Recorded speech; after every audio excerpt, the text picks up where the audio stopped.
Dobrý deň, prajem, moje meno je Tomáš Šubič, som prezident Združenia pre rozvoj stredoškolského odborného vzdelávania. Pôsobím na Strednej škole technickej a preto sa mi veľmi dobre počúval môj predrečník, pretože to je to asi, čo by sme na technických školách alebo v školstve potrebovali.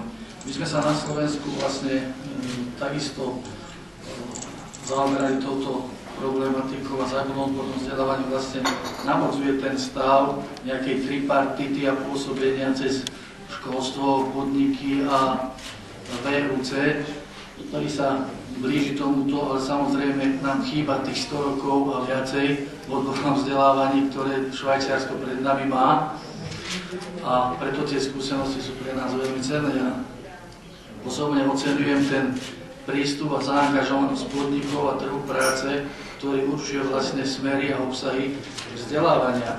Takže to je to, čo je samozrejme aj pre nás veľmi dôležité a inšpirujúce, ale naopak my zase vidíme, že sila tých našich zväzov nie je asi taká, akú majú v Švajčiarsku. Ja by som sa spýtal, je povinnosť podnikov pôsobiť v komorách a zväzoch, alebo je to dobrovoľné?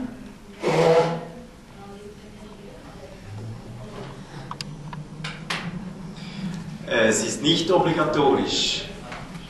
Die Verbände, die setzen sich aus freiwilligen Mitgliedern zusammen.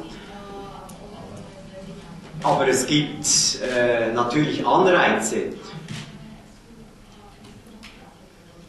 Es gibt Anreize, weil die Mitglieder eines Verbandes bessere Konditionen haben als andere. Sie haben bessere Chancen, Aufträge zu kriegen.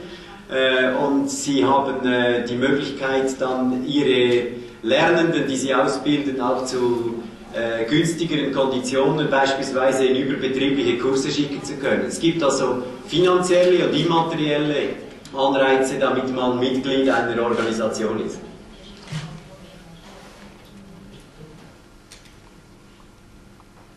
Takže nie je povinné to členstvo, ale to prosociálne správanie prospoločenské asi troška inak vnímané ako v našich podmienkach. Ja môžem hovoriť o svojej skúsenosti v tom smere, že spolupracujem v tejto oblasti s 30 firmami. Najsilnejšia firma bola Osram, s ktorou spolupracujem už 16 rokov, kde zavádzame nemecký duálny systém. A dá sa povedať, a tu môžem konštatovať, že práve firmy so zahraničnou kapitálovou účasťou veľmi dbajú o to, aby si pripravovali vlastnú pracovnú silu. Ja mám aj tiež na stole požiadavky 3 nemeckých firiem, ktoré chcú vstúpiť do vzťahu so školou a pripravovať ako pre ich potreby. Toto ale pociťujem ako nedostatok, ako tak jednoducho poviem, domácich podnikateľov, ktorí si veľakrát odborné vzdelávanie u nás predstavujú a s tým mám skúsenosti.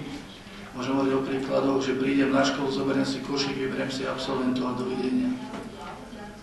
Ako samoobsluhu.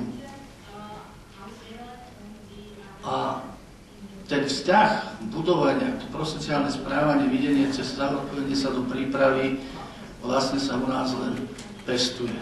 My sme zaviedli podľa zákona o odbornom vzdelávaní sektorové rady, kde teda pôsobia regióny, pôsobia zamestnávateľské zväzy a tak ďalej.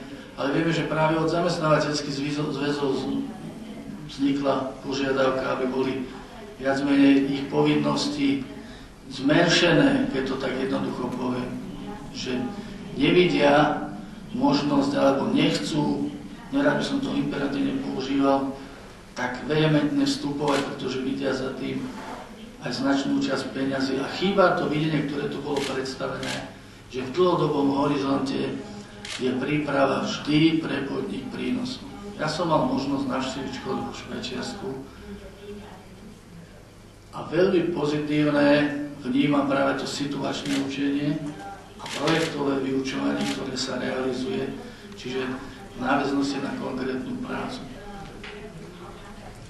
My sme do odborného vzdelávania zavniesli väčší prvok všeobecnosti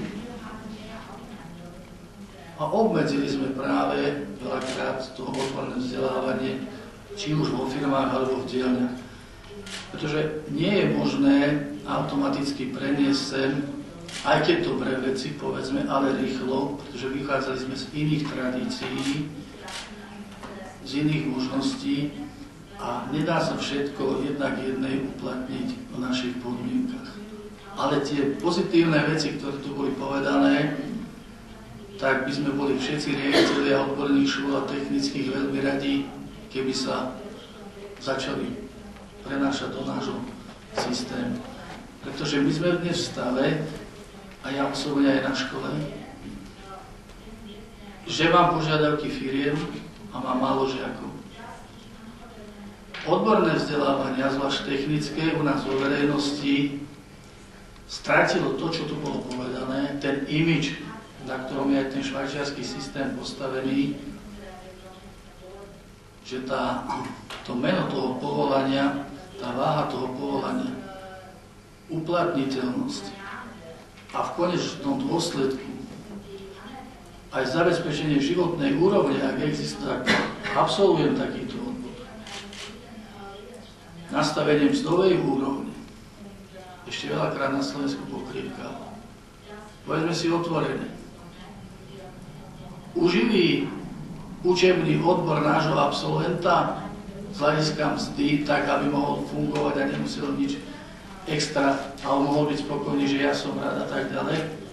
Pretože včera som zachytil správu, niekto vydal správu na Slovensku, že aj zamestnaní sa dostávajú do stavu chudoby. A keby sme to zobrali, tak asi to budú tí, ktorí končili tie učebné odbory veľakrát. Áno, ale toto nie je problém školstva. Nám chýba práve ten sektor hospodársky a tie zväzy, ktoré by dávali také motivácie, také benefity, aby do týchto odborov sa žiaci hlásili. A to tu je. To tu vidíme, že tu majú zväzy rozhodujúce slova, doslova je povedané, kde nie je zmluva o príprave, neexistuje škola.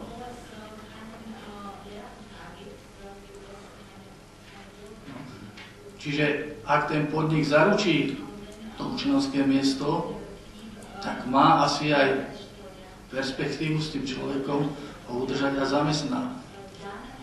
Ale znovu hovorím, jeden problém je tu a my teraz riešime stav krízy.